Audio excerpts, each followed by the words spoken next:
Now, early on in this series, I hinted at a religious or mythological idea which was ironically part of Andrew Ryan's belief system. Now, while it's true one can hold on to a belief as if it were a religion, it seems like there's something else going on, or something that kind of snuck in the back door, as it were, into the belief system of Andrew Ryan. So it seems that Fontaine was not the only smuggler of religious or mythological ideas in Rapture after all. This religious or mythic archetype I'm going to talk about originated in Mesopotamia, and it found its way into the Greco-Roman pantheon. It's an archetype that's been with us since the dawn of civilization. And it's had along the way notable torchbearers that have kept this eternal flame burning for countless generations. And it's something that's lived on all the way through our modern day lives, our modern day civilization today.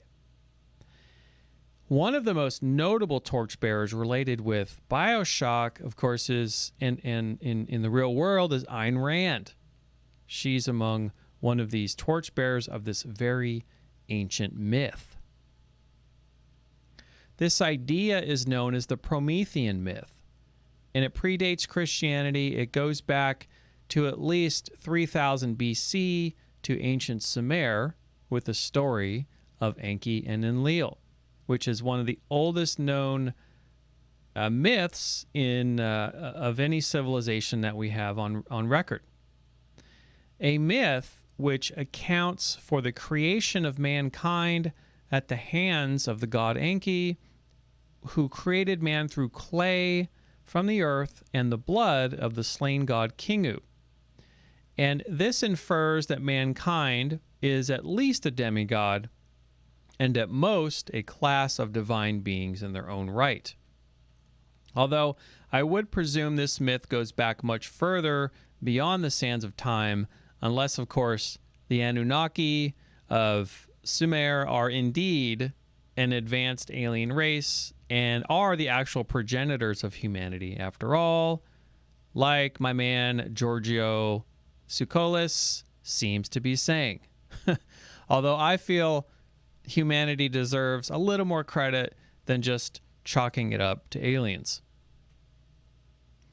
This ancient idea of man as a god is prominently at work in our own modern civilization today. And it seems astonishing, but also not actually that surprising, that we would find what amounts to one of the oldest known archetypal myths of humanity alluded to in the game Bioshock. While I don't claim that Ken Levine set out to intentionally include this secret Promethean religious idea in the game, what we can say for certain is that this notion of a man as a god is one which is easily recognizable in the belief system and philosophy of Andrew Ryan.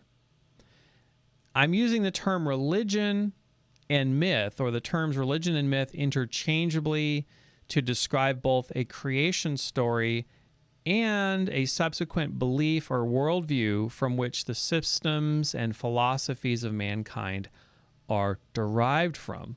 And I'm going to explain how one premise, such as the Promethean myth or the story of Enki and Enlil, I will explain how that one premise can essentially be the progenitor of just about every system, worldview, belief that we have, along with the behaviors and the outward kind of actions that we take in the world.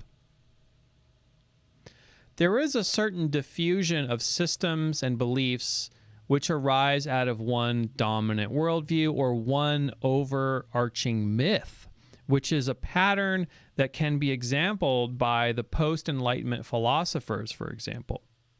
These are not post-Enlightenment philosophers, obviously. But if we take into account every prominent post-Enlightenment system, for example, we can understand that they all share the common presumption that man, not God, is at the epicenter of existence.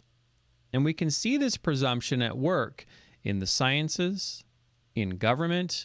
We can see it in how humanity wars with itself, not over religious ideas, but over secular ideologies, and has become the conqueror of nature with every manner of man-made disasters on the planet, for example. So we've set ourselves up in this modern time as the arbiters of our own truth, but also we've set ourselves up as the stewards of the planet. We've set ourselves up as, at the same time, the conquerors, but also the saviors of our planet.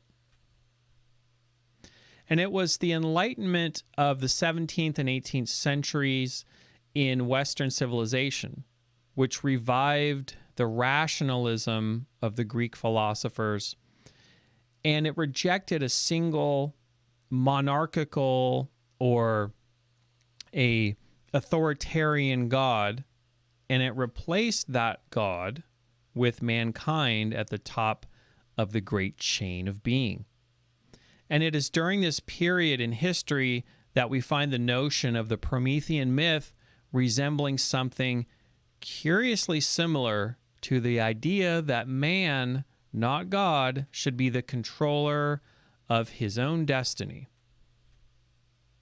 And so, right from the very beginning of the game, what seems like an ironic or contradictory position that Ryan has taken here could at the very same time be understood as a strong undercurrent of Prometheism. Interestingly enough, Prometheism was, by its very namesake, a real and actual movement in history. Just like Prometheus sought to undermine the totalitarian rule of Zeus, this sentiment was expressed by the Second Polish Republic after World War I. They actually called it Prometheism. Prometheism was a series of independence movements from Eastern Europe, from the satellite countries of Eastern Europe, of Russia, and they were wishing, of course, to break away from the tyrannical influence of the Russian Empire and the subsequent Soviet Union. So any rejection of tyranny, either spiritual or political, or what have you, or religious, whatever you want to call it, is done through the Promethean idea that one not only possesses a spark of divinity, but is a divine being which has a right to determine his or her own life. There is no other entity, person, or God, or otherwise, who has authority over us in an ultimate sense. In other words, all of humanity exclusively owns the rights to his or her specific thoughts, beliefs, and feelings. This idea is quite old indeed and is actually rather mythic, or it's actually a religious idea, in fact. And so any notion of a dictator or a monarch or one who lays claim to controlling the lives of others, in other words, someone acting like they are God, is most certainly a tyrannical, godlike Zeus figure from the Greek pantheon, for example. And we all know Zeus was very jealous, he was very controlling, right? And so this rejection of tyranny is a recognition that one is an independent entity, or one is actually a god in their own right. This recognition of the sovereignty of the self and the subsequent sovereignty of others is a Promethean idea which connects us as mortal beings to our godlike nature. Now, the flame, now, of course, we know Prometheus steals fire from Mount Olympus. He steals the fire from Zeus, essentially, and brings it to humanity.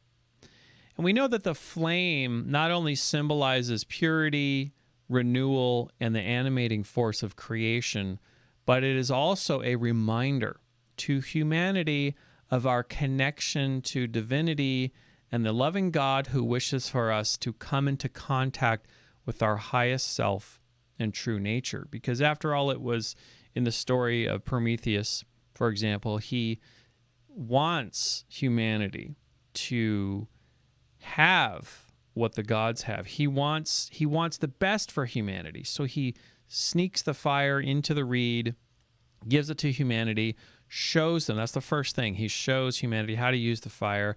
Then he teaches 1,000 other things to humanity because he is a god that wants the best for humanity. Whereas you have Zeus, he's kind of like, in a sense, he's kind of like the god of the Old Testament who is not, he's kind of indifferent, right? I wouldn't say God of the Old Testament is completely indifferent, but Zeus, he's indifferent, right? He doesn't really see humanity as anything special, whereas Prometheus most certainly does. And so creation, so let's talk about creation from Prometheus. The Promethean myth, that sort of creation is a creation out of selfless love, and it's quite obviously a divine undertaking. Whereas from the Zeus perspective, or from the perspective of Enlil, if we want to say Enki and Enlil,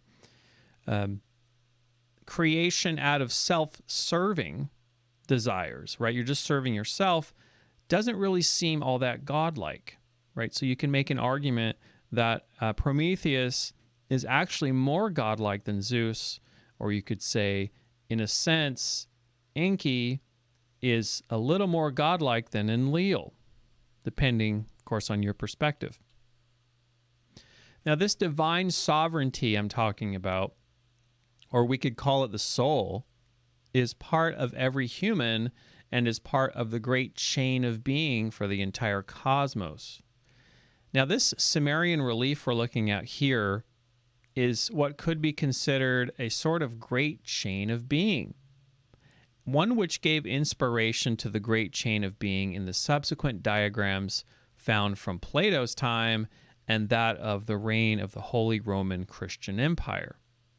Throughout history, this foundational Promethean idea of a god giving to humanity the knowledge from which to become gods themselves, if ever oppressed by the tyranny of the church or the state, will ultimately find itself to be rejected. So this Promethean idea is deeply embedded in our civilization, and it's been with us well before Christian times.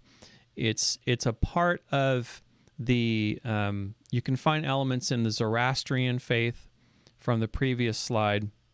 This is a Zoroastrian ceremony. This is, of course, at a fire temple, I presume, and they basically keep the same flame burning for thousands of years in some of these fire temples.